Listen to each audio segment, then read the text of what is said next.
जय आरसीएम। जय आरसीएम। जय आरसीएम। जय आरसीएम। जय आरसीएम। जय आरसीएम। समझ में आ गई सर? तो फिर मैं जाऊं? पूरी आरसीएम सर इन 3 शब्दों में छिपा हुआ है। मैंने धीरे से बोला, आपने रिस्पॉन्स धीरे से दी। मैंने थोड़ा आवाज बढ़ाई, आपने भी अपनी आवाज बढ़ा दी। मैंने और बढ़ाया, मैंने और बढ़ा दी। चौथा बार मैं नहीं बोलूंगा, कहीं ये ऊपर वाला उड़ न जाए। My name Rajkumar Singh, Indian railway से था। इसी 31 अक्टूबर को मैं रिटायर्ड किया हूँ इंडियन रेलवे से। 35 साल 1 महीने 26 दिन की मेरी वहां की लाइफ रही है। इंडिया की सबसे बड़ी कंपनी में मैं था, लेकिन वहां पर भी स्वेच्छा, freedom, money freedom, time freedom हमारे और हमारे पत्नी तक थी।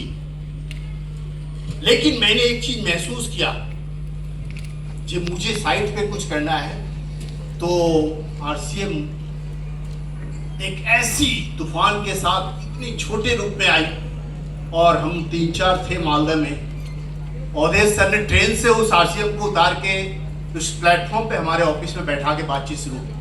बहुत बहुत मजे की कहानी है, समय कम है, ओनली 4 मिनट्स आई हैव। सो मैं टॉपिक पे चला जा रहा हूँ, कभी फिर बात करूंगा। और हम खान साहब, अवधेश सर और देवनाथ सर कूद पड़े, और जब कूद पड़े तो कूद पड़े।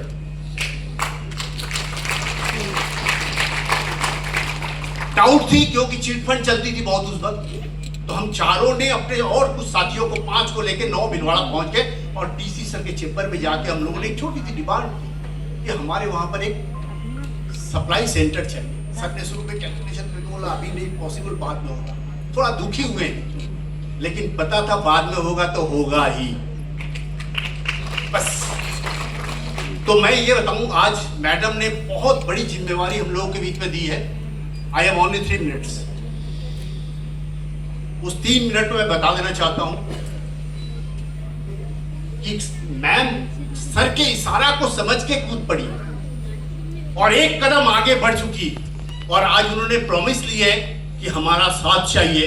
तो मैं कहूंगा, हावड़ा में सीपुर में बोटानिकल गार्डन है मैम, उस गार्डन में एक पीपल की पेड़ है जिसका एक जड़ है, और वो इतनी फैल गई है कि नीचे से ब्रांच निकल के उस गाछ को इतना सपोर्ट मिला, और इतनी पुरानी गाछ है कि अभी उसकी कैलकुलेशन भी पता नहीं किसी। तो आज प्रॉमिस ये है कि मैम आप वही बट गाछ है, और बगल से ये पूरा हॉल नहीं, पूरा बंगाल वो ब्रांचेज की सिकल है जो आपके साथ है, आपके साथ रहेगा जब तक ये दुनिया रहेगी।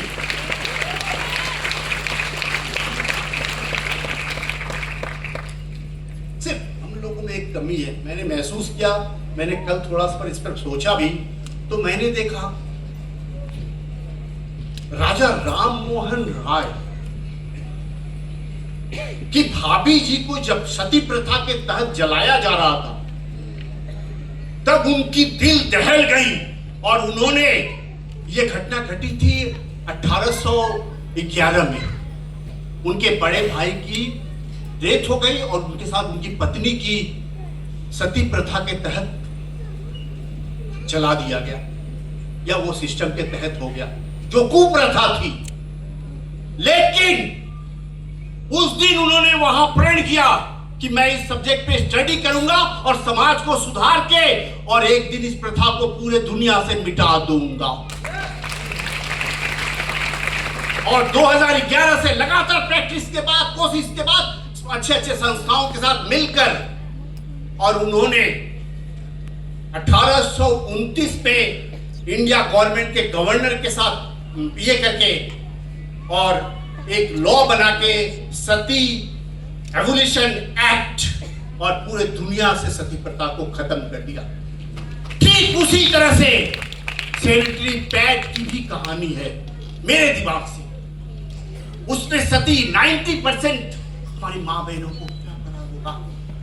लेकिन 100% हमारे माँ बहनों को